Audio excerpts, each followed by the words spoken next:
తడారుతున్న ప్రాజెక్టులు 350 350 టీఎంసీల లైవ్ స్టోరేజ్కి గాను ఉన్నది 44.53 టీఎంసీలే.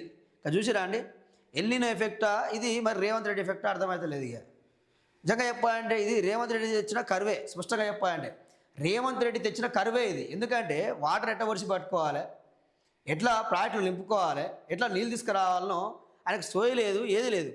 సిడబ్ల్యూసి రిపోర్ట్లో వెల్లడి, దేశంలోనే తెలంగాణలో అత్యల్ప స్టోరేజ్. చూసిరా అండి, సిడబ్ల్యూసి రిపోర్ట్ ఇచ్చింది, దేశంలోనే భారతదేశంలోనే తెలంగాణ అత్యంత అల్పంగా అత్యల్ప స్టోరేజ్ చేసుకున్నారు. అంటే వాటర్ నిల్వ చేసుకోలేకపోయినాం.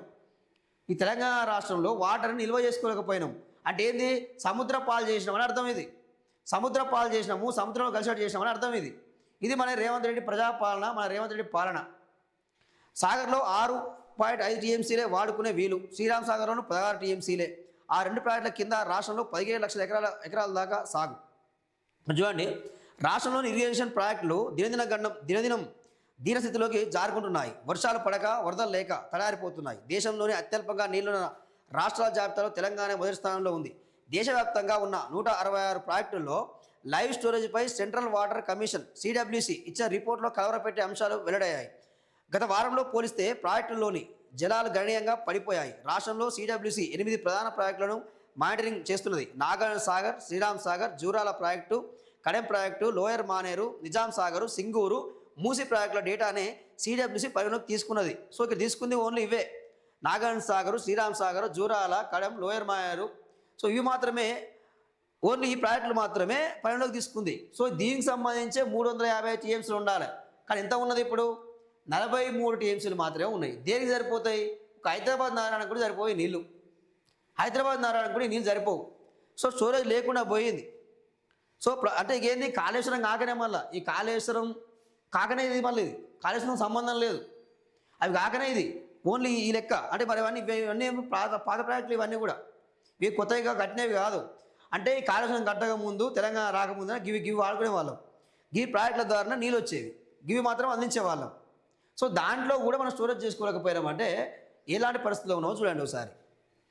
ప్రస్తుతము చూడండి, లైవ్ రిపోర్ట్ ప్రకారం ఆ 8 ప్రాజెక్టుల్లోని లైవ్ స్టోరేజ్ సుమారు 350 టీఎంసీలు కాగా ప్రస్తుతం 44.53 టీఎంసీలు జలాలే ఉన్నాయి. అంటే లైవ్ స్టోరేజ్లో ఉన్న నీళ్ళు దాదాపు 13%. ఇది దేశంలోనే అత్యల్ప లైవ్ స్టోరేజ్ అని సిడబ్ల్యూసి తన రిపోర్ట్లో వెల్లడించింది. గత వారం 45 టీఎంసీలు జలాలు ఉండగా 3 టీఎంసీలకు పైగా నీళ్లు తగ్గిపోయాయి. నిరుడు ఇదే సమయానికి ఆ 8 ప్రాజెక్టుల్లో 106 టీఎంసీలు నీళ్లుండగా ఇప్పుడు అందులో సగం కూడా ప్రాజెక్టుల్లో లేకపోవడం పరిస్థితి తీవ్రతకు అద్దం పడుతున్నదని చెప్తారు. చూడండి, ఇక్కడ విషయం ఏంది, కరువు వచ్చింది, తీవ్ర కరువు, మామూలు కరువు కాదు. అంటే ఒకవేళ ఇప్పుడు సపోజు ఈ పంట పొలాలకు నీళ్ళు లేకపోతే ఎట్లయితే ఎండిపోతాయో, ఎట్లయితే ఎండిపోయి పర్రెలు వాస్తాయో, సో ఆ విధమైన పరిస్థితి ఈరోజు తెలంగాణకు వచ్చింది. అంటే కరువు వచ్చింది. సో ఈ కరువు కారణం ఎవరా అంటే ఈ కాంగ్రెస్ పాలన, ఈ రేవంత్ రెడ్డి. సో ముందు చూపుగా లేకపోవడం, సో ఎట్లా వాటర్ స్టోరేజ్ చేసుకోవాలి, ఎట్లా నీరెత్తి పోసుకోవాలి అనేది వీళ్ళు చేయకపోవడమే దీనికి కారణం. సో ఇది ఏమన్నా అంటే, నిన్న మనం చూసారు కదా ఎట్లా మాట్లాడుతుండో రేవంత్ రెడ్డి. అరే నీళ్ళు ఎట్లా ఇస్తావు, రైతులు ఎట్లా పండించుకోవాలంటే ఇక ప్రతిపక్ష వాళ్ళని కోసి వాళ్ళ రక్తం చల్లితే పంటలు వండుతాయి అని చెప్పి రేవంత్ రెడ్డి మాట్లాడుతుండు. ఇది ఆయన కథ, ఆయన తెలివి, ఆయన కార్ఖానా, ఆయన పాలన. రిటైర్డ్ ఇంజనీర్లు ఏడుస్తున్నారు. వాళ్ళు ఏమంటుండు, రిటైర్డ్ ఇంజనీర్లు, అరే వాడుకోండి కన్నెపల్లి పంప్ హౌస్లు ఆన్ చేయరి, రైతులకు నీళ్ళు ఇవ్వరు అని చెప్పి ఆ ఇంజనీర్లు చెప్తే ఆ ఇంజనీర్ జైల్లో వేస్తా అంటుండు, వాళ్ళని జైల్లో పెడతా అంటుండు, వాళ్ళకి బెల్ట్ ట్రీట్మెంట్ ఇస్తా అంటుండు. సో ఇదా, వాళ్ళు సలహాలు ఇస్తారు, వాళ్ళ సలహాలు తీసుకోవాలి. అరే వాళ్ళకున్న పరిజ్ఞానం నీకుందా రేవంత్ రెడ్డి? అరే ఎట్లా ప్రాజెక్ట్ కట్టాలి, ఎట్లా డిజైన్ చేయాలి, ఎక్కడ వాటర్ స్టోరేజ్ ఉంటుంది, ఎక్కడ వాటర్ స్టోరేజ్ ఉండదు, దాని మీద వాళ్ళు నిపుణులు. సో వాళ్ళ సలహాలు తీసుకోకుండా ఏదో ఈయనకే తెలిసినట్టు, ఏదో రేవంత్ రెడ్డికి ఏదో తెలిసినట్టు వాళ్ళని జైల్లో వేస్తా అంటాడు, వాళ్ళతో బెల్ట్ ట్రీట్మెంట్ ఇస్తా అంటాడు. సో కేసీఆర్కి మద్దతుగా వాళ్ళు మాట్లాడుతున్నారు అంటాడు. సో మేధావులు అనే వాళ్ళని సలహాలు తీసుకోవాలి, నీకు తెలియకపోతే వాళ్ళు పిలిపించుకోవాలి. ఇప్పుడు విశ్రాంత ఎవరైతే ఇంజనీర్లు ఉన్నారో వాళ్ళు పిలిపించుకోవాలి.